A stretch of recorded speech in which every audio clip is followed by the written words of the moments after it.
Good morning, my fellow geography buffs. This is Ali and welcome back to Urban Atlas. Last week, I made a video about Canada's strangest island, which was Attribution Island.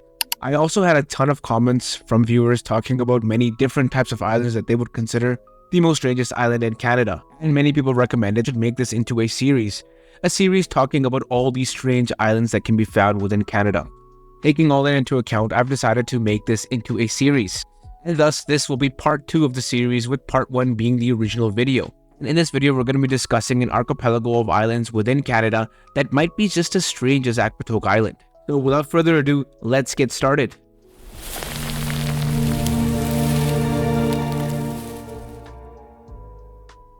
In this video, we're going to be discussing the Belcher Islands. Now, if you're anything like me and you like looking at Google Maps or atlases, you may have seen these islands. They're located in the southeastern section of the Hudson Bay, just off the western coast of Quebec. Now, just taking a quick look at these islands on Google Maps, we can see that they have a strange shape. They almost have a spaghetti-like shape. And while they're located much closer to the provinces of Quebec and Ontario, they're actually part of Nunavut. Specifically, they're part of the Qikiqtaaluk region of Nunavut, which is also known as the Baffin region. Now, the area just to the east of the Belcher Islands is called the Nastapoka Arc, which is a prominent near-perfect circular arch covering more than 160 degrees of a 450-kilometer diameter circle. Interestingly, while the circular shape of this arc has led to suggestions that it represents an impact crater, there is no evidence for this hypothesis. Now, the Belcher Islands are spread over almost 3,000 square kilometers. Estimates claim that there are approximately 1,500 islands part of the Belcher Island archipelago. Now, the entire archipelago has a population of about 1,100 residents, and it has a population density of 0.3 persons per square kilometer. Now, the largest community on the Belcher Islands is the hamlet of Sanikiluaq. I'm sorry if I butchered that name. I just want to say in advance, I apologize if I get any of the names wrong in this video. There's going to be a lot of Inuit names in this video, and I'm trying my best to get the pronunciations right, but I'm not a native Inuit speaker, hence I may not be perfect, so I just want to apologize in advance. Now, the hamlet of Sanikiluaq is located on the north coast of Flaherty Island, which is the southernmost community in all of Nunavut. Now, you're probably asking what makes these islands so strange. Now, aside from having a strange geography and shape, they also have a very interesting history, but we'll get to that in a little bit. In my opinion, one of the strangest things about the Belcher Islands is the fact that they're part of Nunavut. You see, the Belcher Islands are located approximately 1,000 kilometers from mainland Nunavut, while being only approximately 160 kilometers from Ontario and approximately 115 kilometers from mainland Quebec. Now, the islands were first sighted by English navigator Henry Hudson in the year 1610. This is the same Henry Hudson which the Hudson Bay is named after. Now, Hudson reputedly drifted onto the Belchers and was supposedly buried there. However, the island became less and less prominent as time went on, and thus these islands are not even included in many maps. However, in 1915, the islands were virtually rediscovered by explorer Robert Flaherty. In his search for iron ore, Flaherty produced the film documentary masterpiece Nanook of the North in 1922, based on his contact with the Inuit. And thus, inhabitants of the Belcher Islands are said to be the last Inuit group to enter into contact with other Canadians. Now, surprisingly, the Belcher Islands are also part of their own terrestrial ecoregion, known as the Belcher Island ecoregion, and if you're interested, the ecoregion ID is 49. This is often classified as having a high subarctic ecoclimate, and thus it falls along the latitudinal limits of tree growth. The ecoregion is formed by a range of hills projecting through the waters of the Hudson Bay.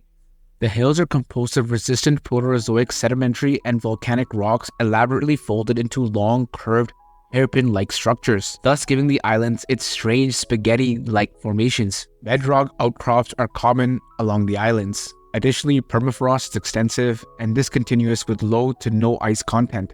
There's a host of different wildlife that can be found on the islands. These include caribou, moose, black and polar bears, wolf, red foxes, snowshoe hare, walruses, as well as whales. Perhaps the thing that the Belcher Islands is best known for is somewhat sinister. You see, in the year of 1941, the Belcher Islands was home to a horrific series of murders. The story goes that one night during this bleak season of 1941, a spectacular meteor shower illuminated the skies. One man, 27-year-old Oirak, connected the celestial event with a passage from Matthew from the Bible. The passage read, "The stars will fall from the sky, and you will see the Son of Man coming." Now, Oirak interpreted this as the fact that the world would soon be ending. Now, Oirak considered himself an Engakok, which is known as a shaman. And after the meteor shower, Oirak proclaimed himself an Inuit Jesus, saying, "I am Jesus Christ, preparing the people for when the other Jesus comes." He then named Peter Sala, which was the island's best hunter and ice navigator, as God himself. Now, these two men together painted an uplifting vision of a fabulous life fast approaching. And this life would be free of hunting, fishing, work, and hunger. And during this time, they actually ordered most of these sled dogs killed because they said that no sled dogs were required at the end of the world. Blending Christianity and their own traditional beliefs, Peter told his fellow islanders that even though he looked the same on the outside, that inside he was God. It's important to note that the Inuit believe that everything in nature, people, animals, rocks, and even rain have a soul, and that a soul of any kind could travel from one being to another.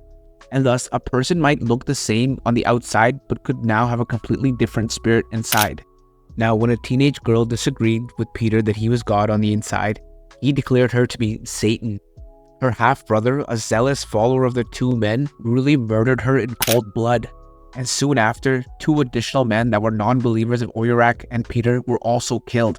In March of that year, 6 people died in just one day, frozen to death, after Peter's sister, Mina, believing that Jesus' arrival was imminent, herded men, women, and children onto the ice of the harbor and ordered them to strip their clothes so they could meet their savior naked. If you're interested in the story, there's a book by the author Lawrence Millman called At the End of the World, where he talks about this exact event that took place on the Belcher Islands. Now, there is archaeological evidence present on the islands that indicate that they were inhabited by the Dorset culture between the years of 500 BC and 1000 CE.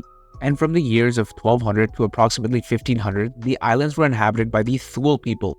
Another strange and interesting fact about the Belcher Islands is that they're home to the oldest unambiguous cyanobacteria microfossils, and these are found on a part of the Belcher Islands which is supposed to be deposited approximately 2 billion years ago. And there you have it, those are the Belcher Islands.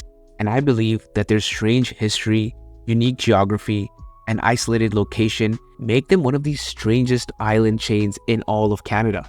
And as always, if you like content like this, give me a follow, like the video if you like the video, comment below what you want to see next, and if you can, subscribe to my channel. It helps me stay motivated to keep making awesome content like this.